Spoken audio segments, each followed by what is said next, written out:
قال علیہ الصلاۃ والسلام ان تعبد اللہ کأنک تراہ فإن لم تکن تراہ فإنہ یراک۔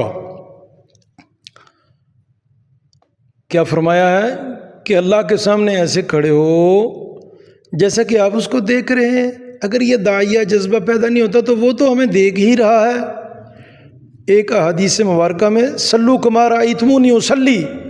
نماز ایسے پڑھو جیسا کہ آپ نے مجھے دیکھا ہے نماز پڑھتے ہوئے۔ یعنی آپ دیکھیں کہ حضور کریم صلی اللہ علیہ وسلم کی نماز جو ہے نمونہ ہے ہمارے لیے، جیسا کہ اصحاب نبی صلی اللہ علیہ وسلم نے پڑھ کے دکھائی آپ کو دیکھ کر۔ تو کوئی ہاتھ زیر ناف باندھتا ہے، کوئی سینے پہ باندھتا ہے، ٹھیک ہے۔ کوئی اس بات کا قائل ہے کہ نماز افضل زیر ناف ہے، کوئی اس بات کا قائل ہے کہ نماز جو ہے سینے کے اوپر، لیکن بہرحال دونوں ٹھیک ہیں۔ حضرت امام ابو حنیفہ رحمۃ علیہ نے نبی کریم صلی اللہ علیہ وسلم کا آخری جو حصہ ہے وہ بتایا ہے، اور حضرت امام شافعی رحمہ اللہ تعالیٰ نے زندگی کا درمیان بتایا ہے، شروع بتایا ہے۔ تو کوئی ایسی بات نہیں ہے، وہ بھی آپ علیہ الصلاۃ والسلام کی سنت مبارکہ ہے، یہ بھی آپ علیہ الصلاۃ والسلام کی سنت مبارکہ، لہٰذا پڑھنی تو ضروری چاہیے۔ نماز پڑھیں آپ علیہ السلام کے طریقے کے مطابق کہ ہم نے قیام کیسے کرنا ہے، کھڑا کیسا ہونا ہے، نگاہ کہاں رکھنی ہے، ٹھیک ہے، ہم نے جو ہے اپنے رکوع کو کیسے کرنا ہے، پھر رکوع سے جو ہے ہم جو ہے کھڑے ہوں گے تو ہم نے کون سی دعائیں پڑھنی ہیں، پھر ہم نے سجدے میں جانا ہے تو سجدہ کیسے کرنا ہے، انگلیاں کیسے رکھنی ہیں، ناک اور ماتھا کیسے، یہ ساری چیزیں سیکھنے کے لیے ہیں کہ نماز کو آپ نے کیا فرمایا، صلو کما رأیتمونی اصلی، نماز ایسے پڑھیں جیسا کہ آپ نے مجھے دیکھا ہے نماز پڑھتے ہوئے۔ لہٰذا ہمیں حضور کریم صلی اللہ علیہ وسلم کی نماز کا جو نقشہ ہے اس سانچے کے اندر ڈلنا چاہیے کہ ہمارے دائیں طرف جنت ہو، ایسے ترتیب بنائی جائے کہ ہمارے بائیں طرف جہنم ہو، اور ہمارے سامنے بیت اللہ شریف ہو، اور ہمارے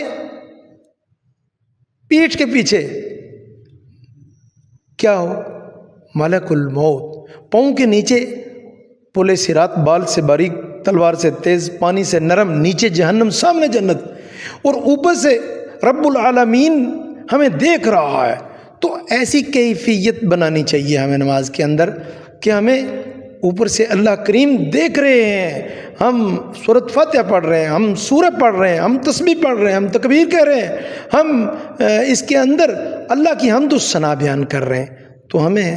جو ہے اللہ تعالیٰ کی ذات پاک دیکھ رہی ہے۔ تو ہمیں ایسے اپنی نماز کو بنانا چاہیے، جس کی نماز بن جائے گی اس کی زندگی بن جائے گی۔ ہاں، یہ مال سے زندگی نہیں بنتی، ملک سے، عہدے سے زندگی نہیں، زندگی نماز سے بنتی ہے۔ نماز صحابہ کرام کی نماز دیکھیں کتنی تھی، ان کی نماز کیسے بنی تھی، پھر ان کی کون سا صحابی ہے جس کی زندگی نہیں بنی۔ لہٰذا ہمیں بھی چاہیے کہ ہم صحابہ کرام کی جو نمازیں ہیں ان نمازوں کی تقلید کریں، انہی نمازوں کو سیکھیں، اور سیکھ کر یقین بنائیں، ان نمازوں کے اندر جان پیدا کریں۔ ہاں، نماز کی جو روح ہے اس کو بیدار کریں، ہاں، اس کا جسم ٹھیک بنائیں، اس کے اندر روح ڈالیں یقین کے ساتھ، تو پھر انشاءاللہ بارگاہ عزوی میں ہماری جو نمازیں ہیں مقبول ہوں گی۔ اور نماز کا مطلب ہی کیا ہے کہ اللہ کی بارگاہ کے اندر اللہ رب العالمین کے سامنے کھڑے ہونا، اس یقین کے ساتھ کہ اللہ تعالیٰ کی ذات عالی ہم سے ہم کلام ہے اور ہم اس کے ساتھ، تو اس ملاقات کو کامیاب بنائیں۔ پورے کا پورا قرآن وحی کے ذریعے اترا ہے، لیکن نماز اتنا بڑا حکم تھا، رب العالمین نے نماز کو عرشوں کے اوپر بلا کر اپنے حبیب صلی اللہ علیہ وسلم کو عطا فرمائی۔ اللہ تبارک و تعالی ہمیں وہ نماز نصیب فرمائے جس نماز کے اندر خشوع خضوع بھی ہو، اور جس نماز کے اندر قلبی حاضری ہو، قلبی طور پر ہم ہر وقت نماز کے اندر حاضر رہیں۔ اللہ تعالی ہمیں سنت کے مطابق اور درست سمت میں نمازوں کا پڑھنا، اس پر عمل کرنا نصیب فرمائے۔ وما ذلک علی اللہ بعزیز۔